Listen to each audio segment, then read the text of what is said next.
The idea of guardian angels has been around for thousands of years, with this concept showing up in the texts of many ancient religions.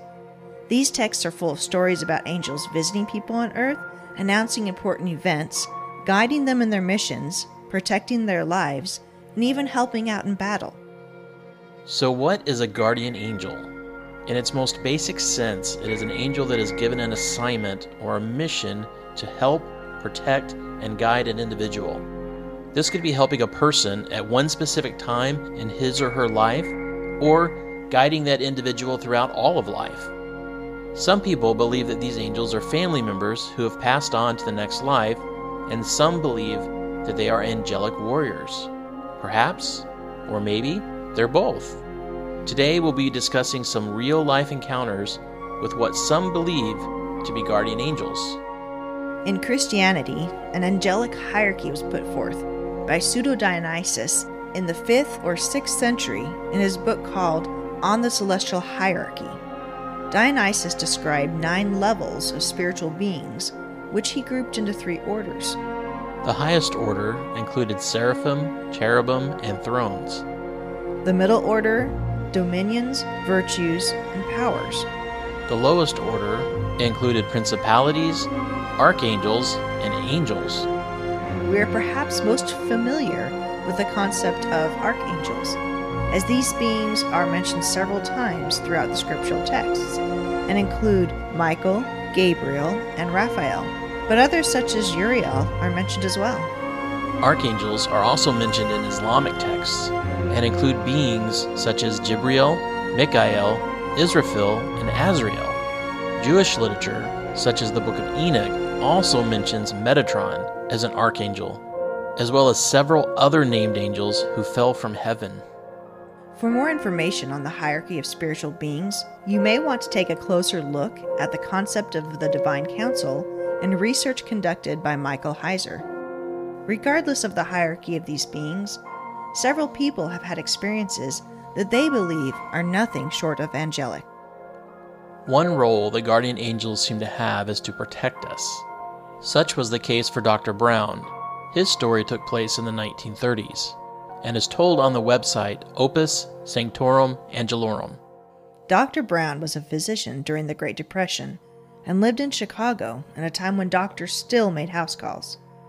Dr. Brown was jarred from a deep sleep early one morning by his phone ringing.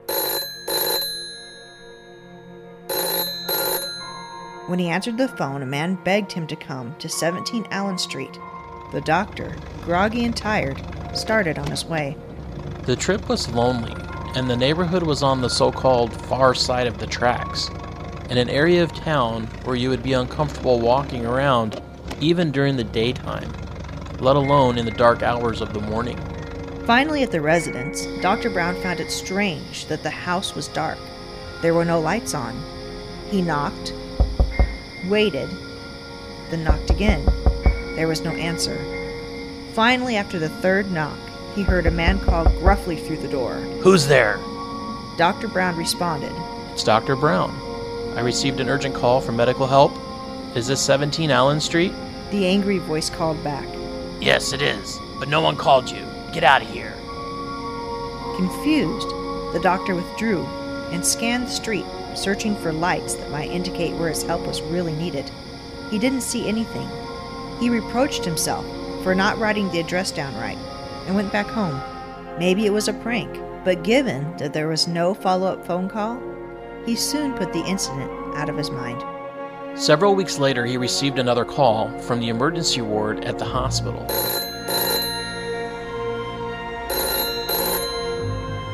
A nurse explained that there was a man by the name of John Turner who was asking for him. Mr. Turner had suffered a severe accident and was dying. He was begging for Dr. Brown. "Doctor, could you please come quickly? He doesn't have much time. He will not tell us why he needs to speak with you." Dr. Brown quickly made his way to the hospital, puzzled about why a stranger, John Turner, would need to talk to him on his deathbed. As he got there, this is what Mr. Turner said. "Dr. Brown, you don't know me, but I just had to speak with you before I die and beg your forgiveness." You will recall having received a telephone call several weeks ago in the dead of the night. Yes, I remember the call. It was I that called you. The dying man explained. I had no work for several months, and I had sold everything of value in the house and still could not feed my family. I could not bear the imploring, hungry looks in my children's eyes. In my desperation, I resolved to call a doctor for help in the middle of the night, kill him, take his money, and sell his instruments. Dr. Brown was horrified by this admission. Then he asked, And why did you not kill me? Mr. Turner replied, I was expecting you to come alone, but when I saw that big, powerful young man at your side, I was afraid, and so I just sent you off gruffly. Please forgive me.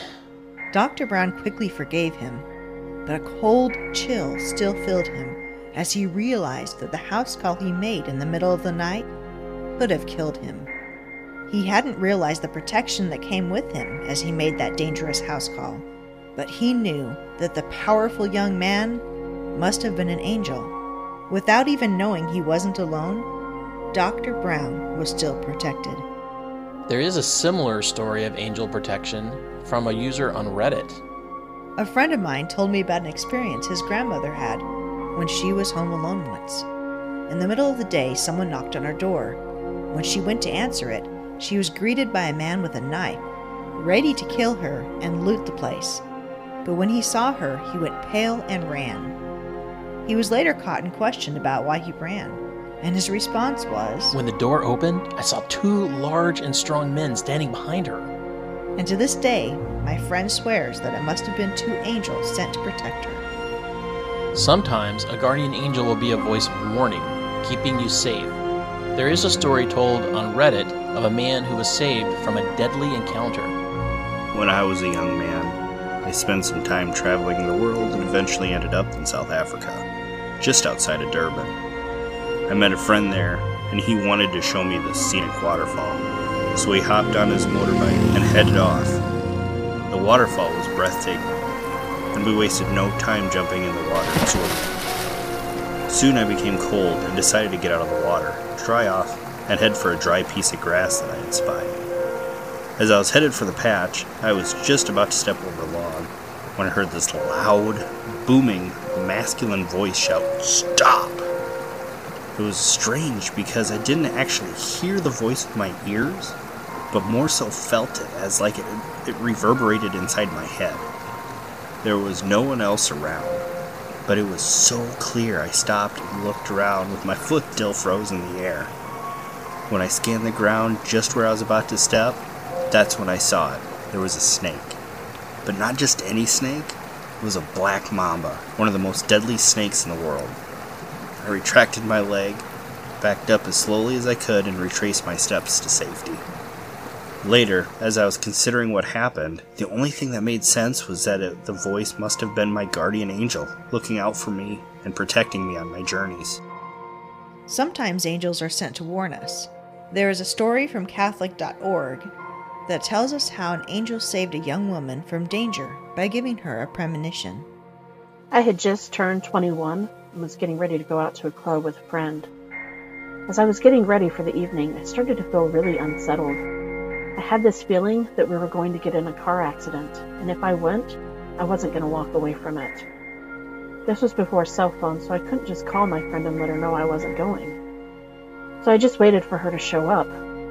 When she got to my house, I met her at the door and told her I wasn't going and explained to her the weird feeling I was having. She agreed that I shouldn't go, but was going to go ahead without me. As I told her this at the door, I felt strong hands pull me back into the house.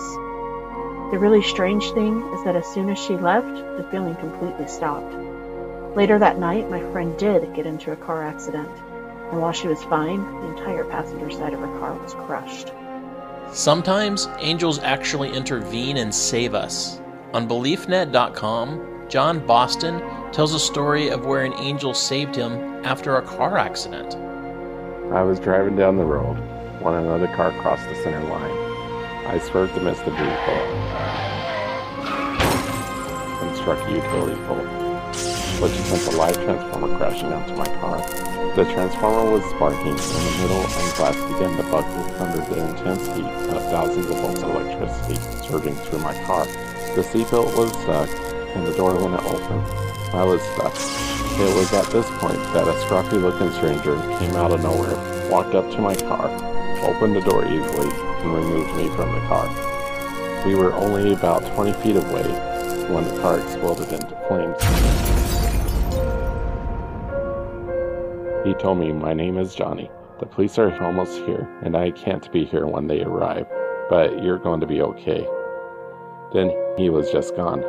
The firefighters and no one else on the scene could explain how someone could have just walked up to the electrified car and opened the badly crushed door. It defied logic, reason, and science. Some have tried to explain the incident by saying a random drifter came out of nowhere and saved the day, but I don't believe that. I believe that I was saved by an angel. There are even stories that tell of angels who come to heal us. In 2019, Melissa Brinks wrote an article about angel stories on Ranker.com. She posted a story about a boy who was healed by an angel. A young child, about 3, was hospitalized in near death. He had a severe fever that wouldn't break, and he was unconscious for most of his hospitalization. The boy's father, who had always been religious, wanted the hospital's priest to come and pray for his child. The priest came into the hospital room, but the boy's father noticed that something didn't seem normal about the priest. He never gave his name, and he wasn't carrying a Bible. He blessed the child, saying the entire prayer in Latin.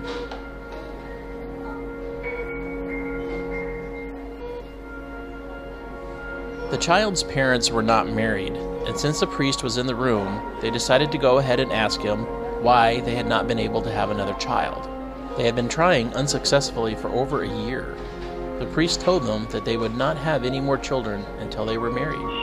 The priest left, and an hour later, the boy's fever broke. The next day, the hospital's priest came into the room to say a prayer for the child.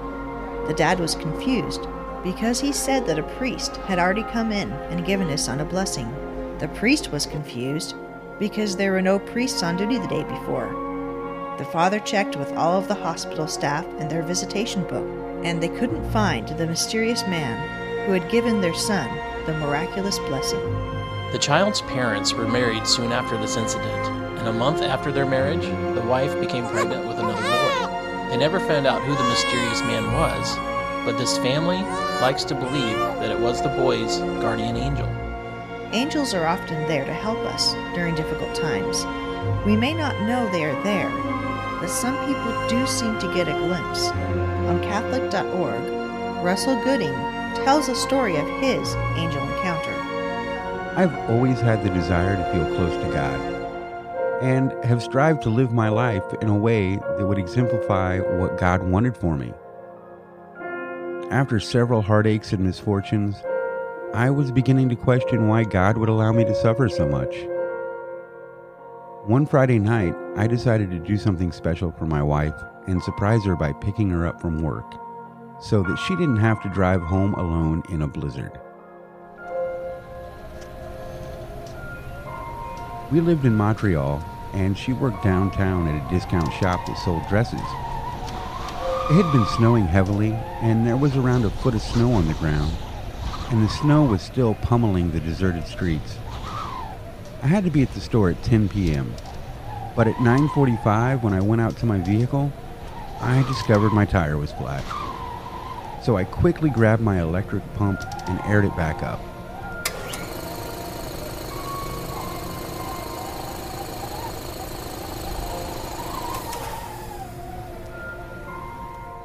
Now, I was late and frustrated. And in my frustration, I missed my turn. I turned down the first road that I could in order to backtrack, but I ended up in an alley. The alley was narrow and hadn't been plowed, and I was afraid if I stopped, I would have gotten stuck. So instead, I gunned it and plowed through the alley into a small lot near the rear of the building. I quickly did a 3-point turn and headed back down the alley. I was about 50 feet from the main street when I got stuck. Like, really stuck. There was no amount of rocking that I was going to be able to do to free my vehicle. I looked at my watch. 3 minutes until I had to pick up my wife. I couldn't get my car and stuff. She would have had to drive home alone in a blizzard. I felt completely overcome with helplessness, and in a panic, I did the only thing I could think of. I offered a simple prayer. God, please help me. The words had no sooner left my lips when I felt the back of my car almost lift off the ground. Looking in the rearview mirror, I saw 2 giant men shoulder to shoulder, covering the back of the car. I couldn't see their faces as their heads were down and leaning into the car. I was confused. How could someone be in the alley with me? They would have been trapped because there was only around 2 inches between the car and the buildings. The phrase "hit the gas" flashed in my mind, and within seconds the car was on the main street again. I looked back into my rearview mirror and watched those 2 hulking men disappear before my eyes. I arrived at the shop just before my wife came out. I can't completely explain what happened that night. I choose to believe that God knew that I was at my breaking point and sent 2 angels to help me in my time of need. Guardian angels also seem to play a role in comforting us.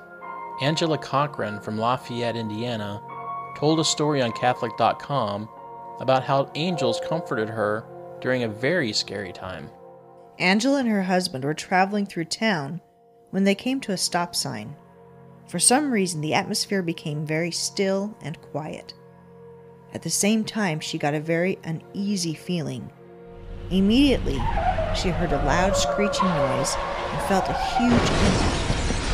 For some reason, she was not wearing a seatbelt, which was unusual for her, and she remembers her body and head slamming against the glass and metal.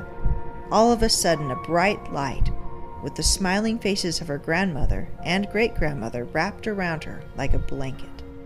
She didn't feel any pain, fear, or sadness. It felt very nice and warm. The next thing that she remembers is waking up to a very nice woman holding and helping her. Her husband was there, but his head was bleeding badly. It was a mess. The doctors and the rest of the people who witnessed the accident said that Angela should not have survived the accident. She believes that angels saved her life and comforted her in those moments of pain and fear.